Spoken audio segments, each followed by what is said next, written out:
What's up? Welcome into your daily Buckeye Blitz for a Thursday, October 30th, 2025. Only one day left in this month. Wow.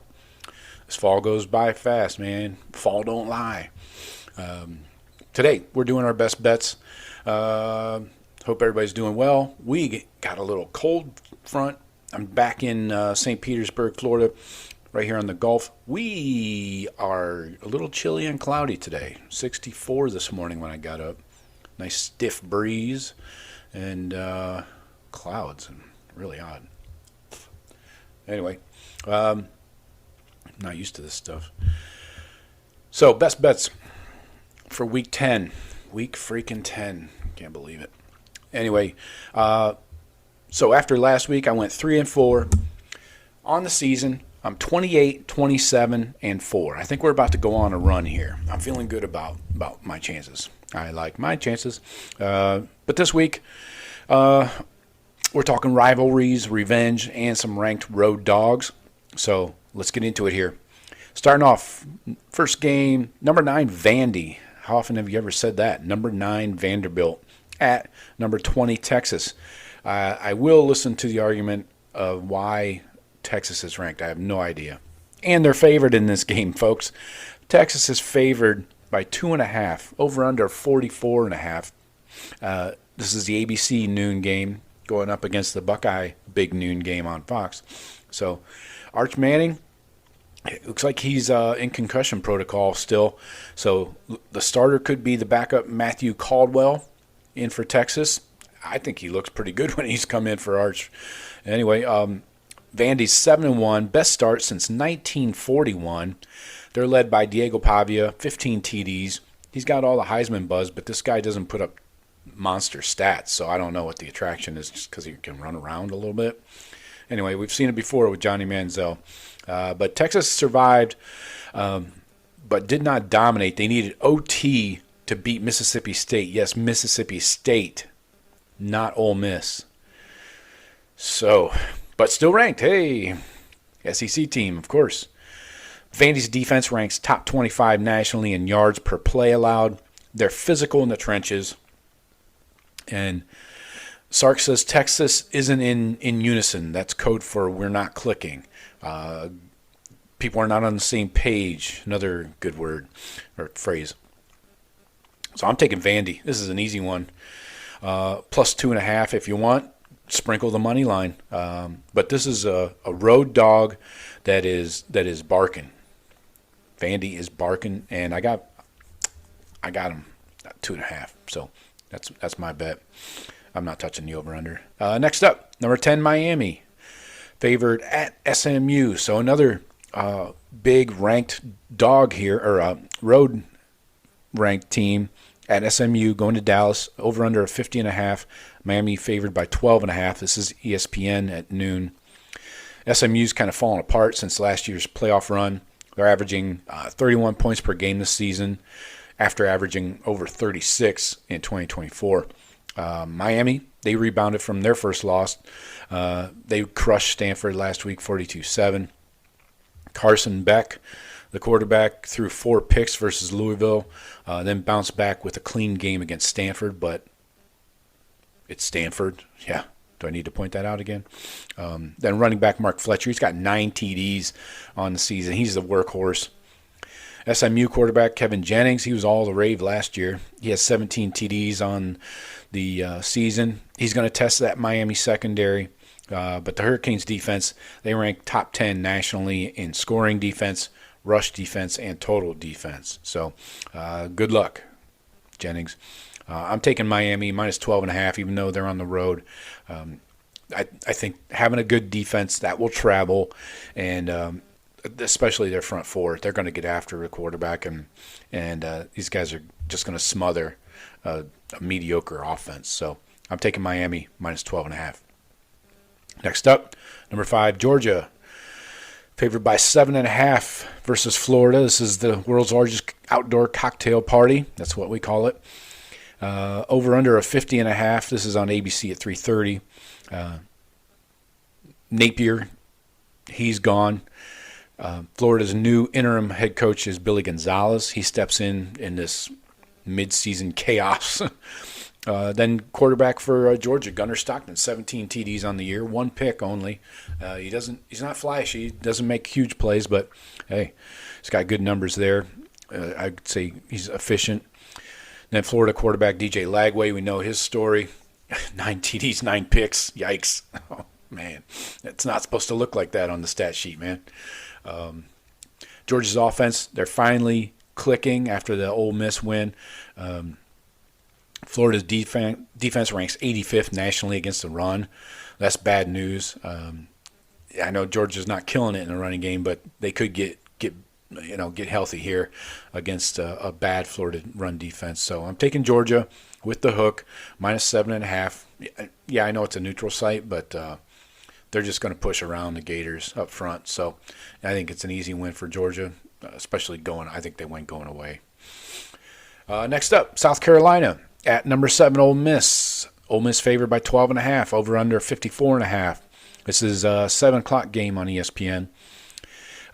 South Carolina's season is kind of cratering. They have 3 straight losses. They average just 16.8 points per game in SEC play.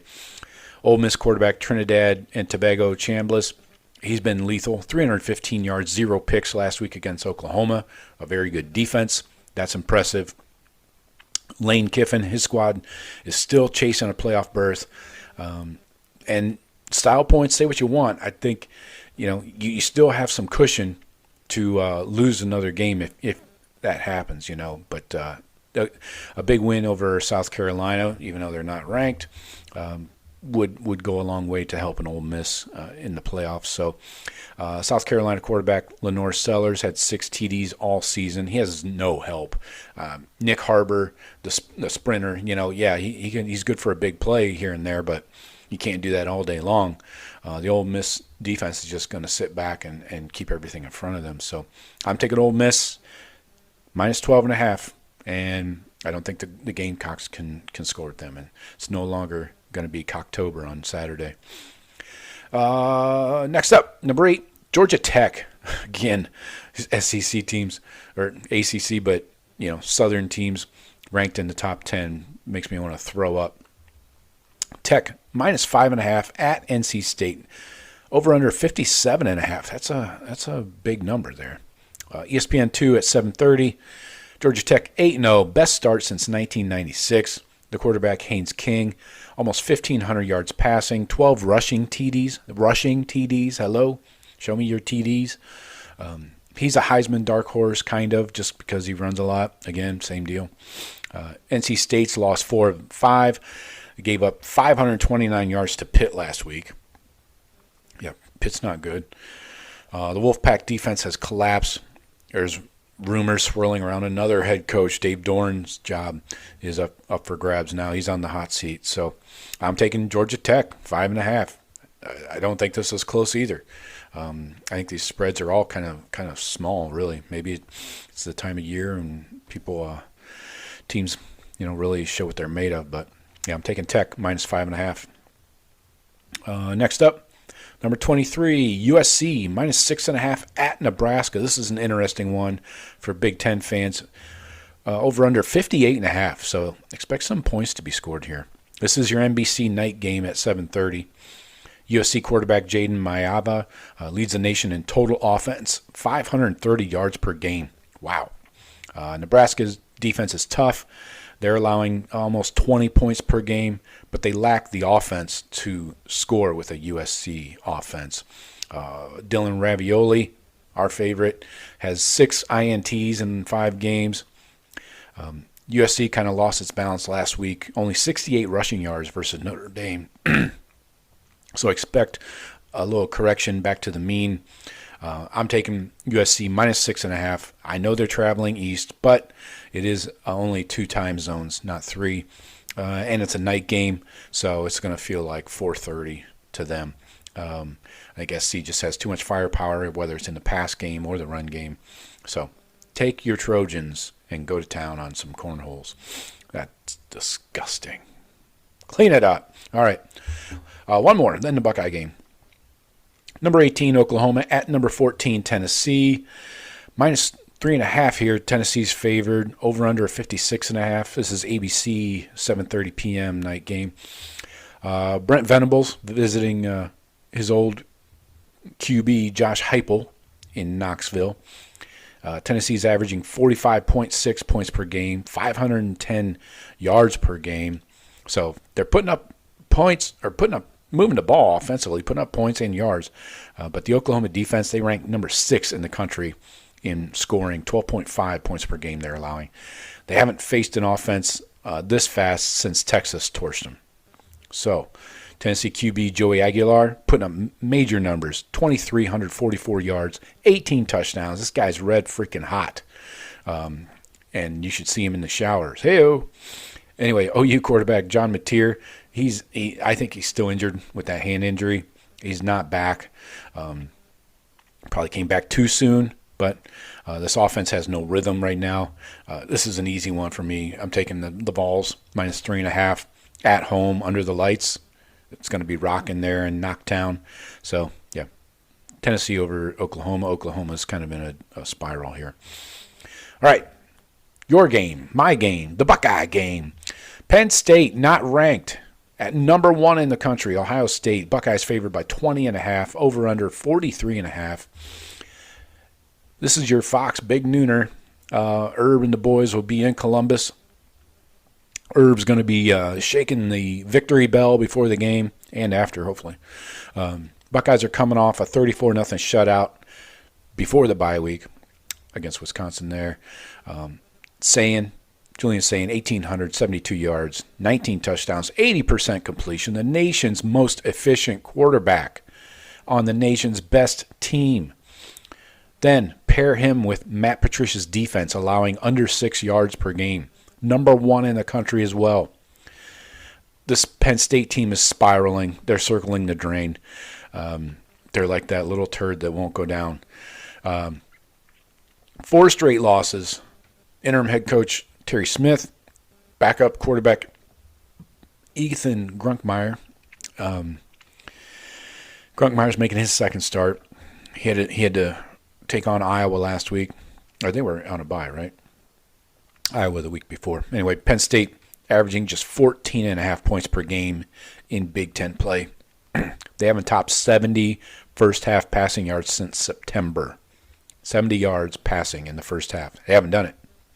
So the only path for Penn State, Katron Allen's got to get it going. I need some fucking water here. Hold on. Ooh, that's vodka. No, I'm just kidding. Katron Allen, 612 yards rushing, 9 touchdowns. If he runs wild, that's the only way this is even a ball game. But the Buckeyes haven't allowed a TD in 3 games. So, do I need to tell you my bet here? Yeah, Buckeyes. Take them with the 3 touchdowns. The horseshoe's going to eat this team alive, the Penn State Nits. Score predictions from the Monday night show. I have 37-6. Jeff, 46-6. Sean, 27-10. Sean, always the naysayer, right? So those are your bets. Let me know what you guys got. Give me your score prediction for the Buckeye game and any of these other ones, and we'll talk to you tomorrow. Go Bucks.